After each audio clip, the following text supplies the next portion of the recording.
What's up, Womack Nowstalgia? Dave here with a review of The Amateur, the new spy film starring Rami Malek. The Amateur, here from 20th Century Studios, and it's Rami Malek's return to pretty familiar material if you've been a fan of his career like I have, of course, when he broke out on the USA drama series Mr. Robot back in the 2010s, a show I absolutely adored, one of my top 10 shows of the decade last decade. Big fan of Mr. Robot and Rami's performance as Elliot on that series. And this is Amateur is a return to that material, of course, because Rami Malek is once again playing a hacker, tech savant type character. The Amateur is a very capable spy thriller. Rami Malek is in familiar ground for sure as a tech genius, a la his Mr. Robot character. Given that The Amateur shot on location, it's a lot of fun to spend time as we jet set across Europe, very Bourne-esque.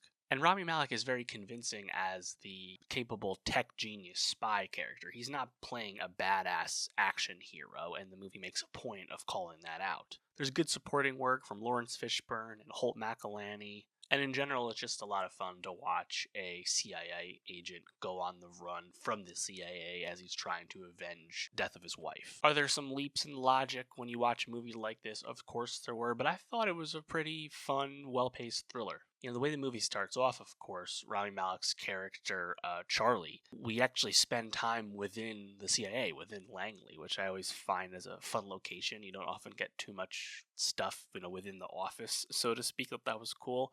Gotta say, Rachel Brosnahan, though, as Sarah, Charlie's wife, who gets killed very early on in the film. Talk about a wasted role, of course. Rachel Brosnahan, tremendous performer. Maisel, soon going to be in Superman. She's dead most of the movie and has some really ghostly flashback scenes that don't amount to much. Certainly a thin character, to say the least. But having Fishburne as a CIA fixer, veteran type, Holt McCallany as this corrupt, station bureau chief type character. They're fun. Julian Nicholson as the head of the CIA doesn't have a whole lot to really do.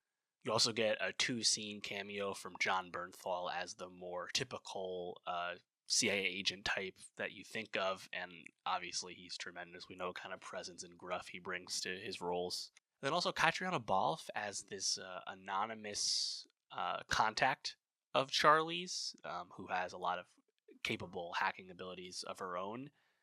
Kind of similar to Bourne story beats again, but we don't spend really enough time between them. The movie definitely moves through its plot pretty quickly. I actually think this is a story. It's based on a Robert Littell novel from the 80s.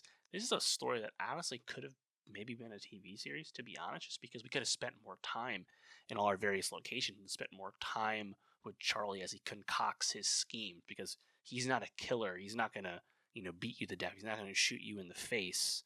He's going to do more elaborate, smart contraptions to frame someone or kill someone via other means.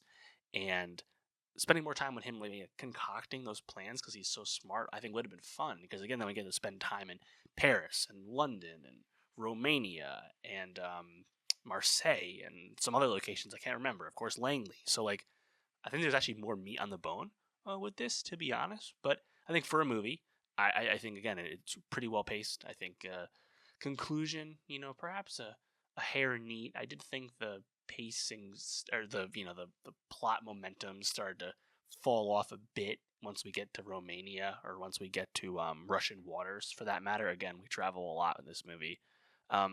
Yeah, I suppose if you had a TV series, you had more time.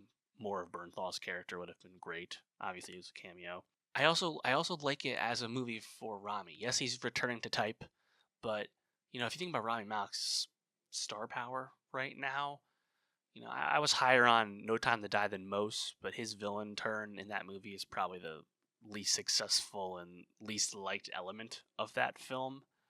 And it's been several years since Bohemian Rhapsody, which of course he won an Oscar for, a movie that's grown more polarizing and derided in the years since the film came out. And I think Rami's kind of been looking for that signature role post having the signature role of his career with Mr. Robot.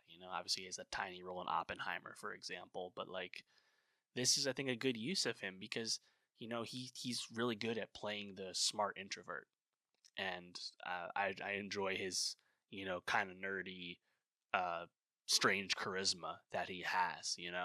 So curious what this says about his star power. We'll see how this movie performs. It's supposed to open modestly, but I think it will do okay and probably have a solid VOD life eventually. So yeah, happy this movie came out. I think it's again really well made.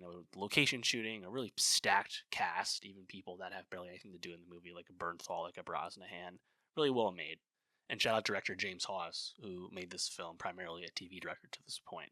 But yeah, that's The Amateur. Let me know what you think of the movie, and for more film reviews, subscribe, and I'll see you next time.